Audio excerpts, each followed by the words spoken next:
feel like I just listened to the same song for 40 minutes. Welcome back to the Pink Floyd Completion Project. Today we're looking at Roger Waters' technically first. I consider Music from the Body his first, even though that's a collaboration with Ron Geeson. But today we're looking at The Pros and Cons of Hitchhiking by Roger Waters. It sucks. It sucks. It's not good. This comes like a year after the final cut with Pink Floyd. This was the concept that Roger presented along with The Wall in 1977, 1978, somewhere around there. And essentially, the band picked The Wall, which was the better choice. Maybe this would have been the better choice. I don't know. I don't know how it would have turned out musically. Either way, so the concept behind this album is it's like a wet dream in real time. Cool. You know who can't do that very well? Roger Waters. You know who could do that concept pretty well, considering the fact it seems to be the subject matter of like a third of his discography? Frank Zappa. I would listen to a Frank Zappa album about a wet dream, because Frank Zappa knows how to write about sex. Roger Waters knows how to set a scene. He never describes the sex. It's just really fucking bad.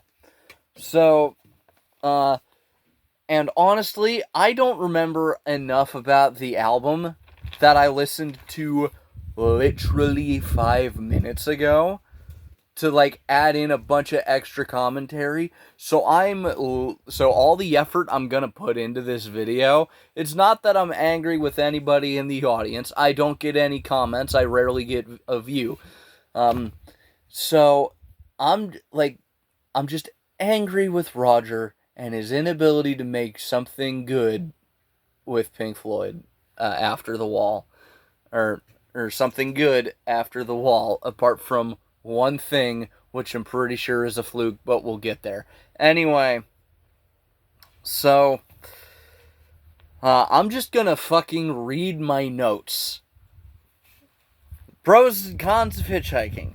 Now, all these titles, they're they have precursors with timestamps. I didn't write those for the most part. So, apparently they were traveling abroad, right? That's the title of the song. We've got a sound cacophony followed by a few nice guitar licks from Eric Clapton. It's boring instrumental.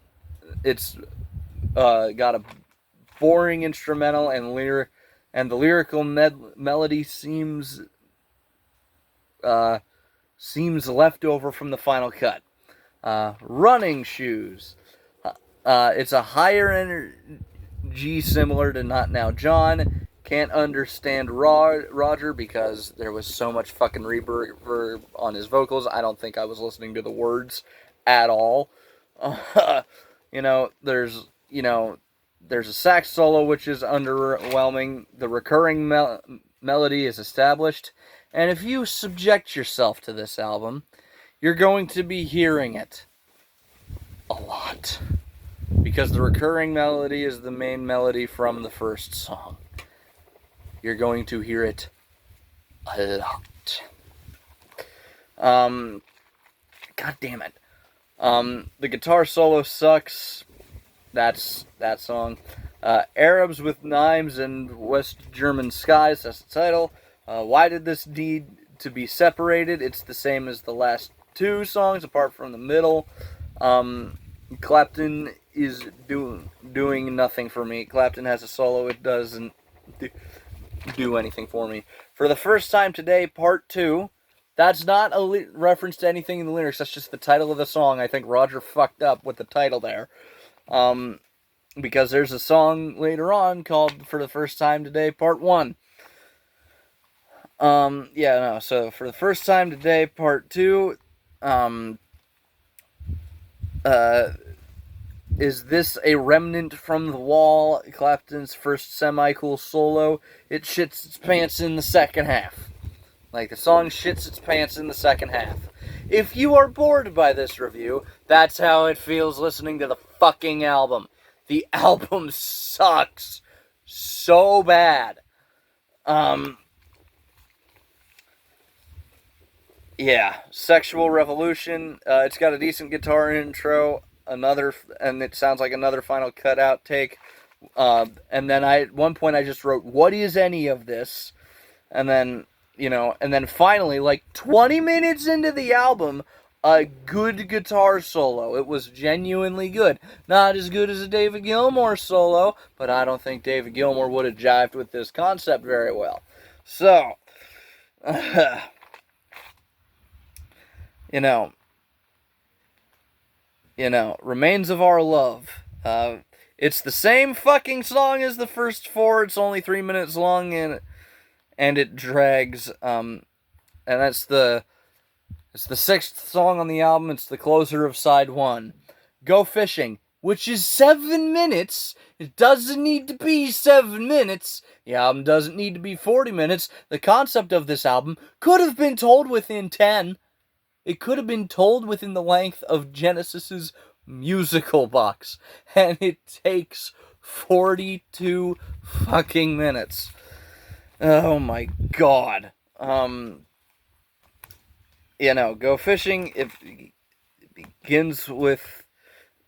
I wrote, it begins in the American South, apparently. Roger reads a poem, and then it's the same damn song, and then the final cut melody shows up again, and then, finally, on the first song of side two, we get some organ, and then there's a decent sax solo. That's all I have to say. The album is just boring as hell. For the first time today, part one. It's the same boring ass song again.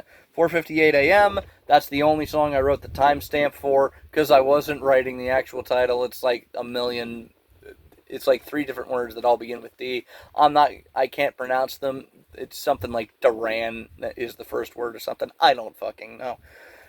And it's the same fucking song again, and then Mother from The Wall makes a melodic cameo. That could just be me. I don't know. And then the pros and cons of hitchhiking. Finally, we got something different from the last 17 blasted songs. It's not that many songs. It just sucks. It's just really, really bad. It's clearly the single. It has a country-ish feel. Nothing else too special otherwise. Any other album would close here. There's 2 songs left. That is what I wrote. Verbatim. Every Stranger's Eyes. It's another Final Cut outtake. It just sounds the exact same. And then Moment of Clarity, it's back to the beginning. It's Post-Nut Clarity, the song. Because, again, the album is a wet dream set in real time. It's bad. Don't listen to it. Don't subject yourself to it. Unless you really liked the Final Cut, don't listen to this. Because it sucks.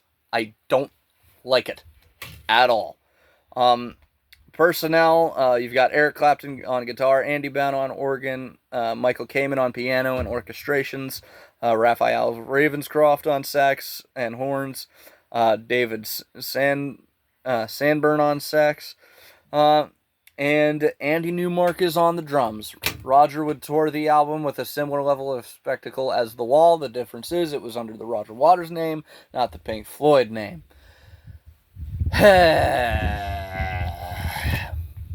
Don't listen to it. The following year that this was released, 1985, Roger Waters would, call for Pink Floyd to be dissolved. It's a whole other shenanigan. We'll get to that after we review Nick Mason's album at the end of this round of solo albums. Nick Mason's second solo album, excuse me. So, yeah, next time we're looking at something significantly better, even though it's far from the best thing any member of the Floyd has done, either with or without each other. Next time we are looking at David Gilmour's second solo album, About Face. If if you liked this video, feel free to leave a like on it. If you have something to add, please leave that in the comments below. If you want to continue along this musical journey with me, please feel free to subscribe. If you want to hear me talk about something other than music, I have a podcast with two of my buddies. It's called Dorkies. I will link the most recent episode of that in the description below.